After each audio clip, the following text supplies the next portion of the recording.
I'm going to try to make this one short because I have very little video of this being made. Everything moving forward will have full video of me creating the project. At this point, I'm pretty sure we all know who this gentleman is. And if you don't, I don't know how you found this video, but welcome and stick around. This is the third project that I ever made before I ever decided to create content with this. After the Colossus and Star Wars Speeder project, I was looking for something new to create, and I was at Target and I found these Titan series figures. This was the Symbiote Suit Spiderman, and I could see that there was potential in this toy, but it was going to require a little work. I began by marking him up and figuring out where I wanted him to bend and how I wanted him to pose, and plan all my cuts that I was going to make.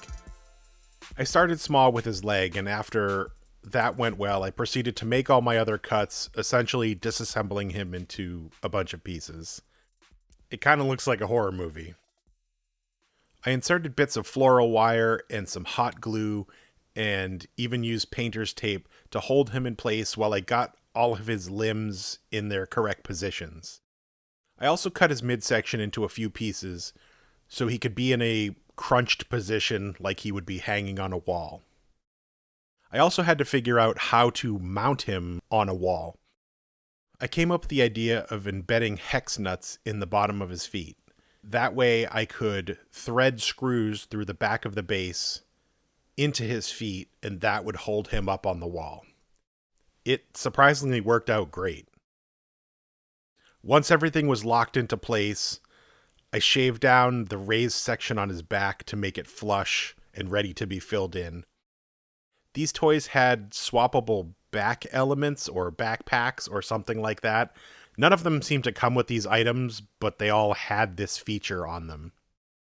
With this project, I finally got the right materials for the job, and I ordered Smooth-On's Freeform Air Epoxy Putty. It's a 2-part epoxy putty that you mix together, and it has a long work time, but when it hardens like rock. I mixed the 2-part putty and applied it to all the joints and all the open areas. After he was dry, I sanded down the whole model and coated him with a layer of filler primer, which fills in all the imperfections or holes that may be left in the model. But I had to work on his right hand first, because his fist hand wasn't going to work for this build the way it was, so I had to cut his fingers off. I tried my hand at sculpting, and boy was it not good. His fingers looked like giant sausages, and I called in a ringer to have someone else sculpt it for me.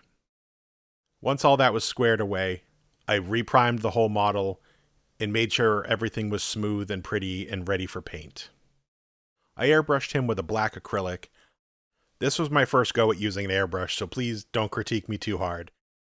Once that was all set, I gave him a clear coat because I knew I was going to be painting over top of it, and I didn't want to ruin any of the black undercoat and have to redo it.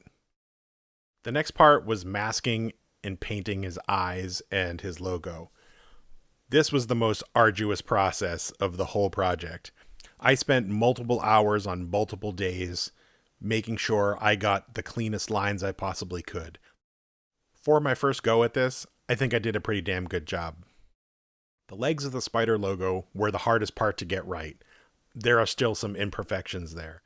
I spent a lot of time working on getting them to look the best that they could. His body position definitely didn't help that. Once the masking was done and they were ready for painting, I covered up everything that wasn't going to be sprayed white. Here is the one piece of video of me peeling off all the masking after painting. Sorry for the terrible camera work. I was shooting this on my phone while I was trying to do this. I had to use tweezers to remove all the tiny bits of masking, which was kind of a pain. After I removed all the tape, I sprayed everything down with another clear coat and moved on to making the base. I unfortunately only had the green foam to work with on this project. I cut the shape that I needed and added an extra piece on the top, kind of like Spider-Man was at the top of a building.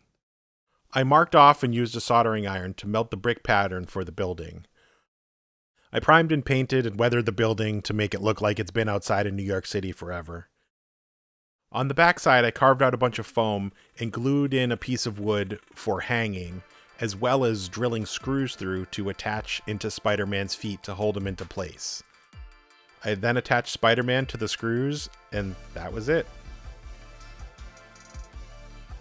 Thank you for checking out another one of my projects, and if you enjoyed this, please consider liking and subscribing for more fun projects like this. Catch you next time.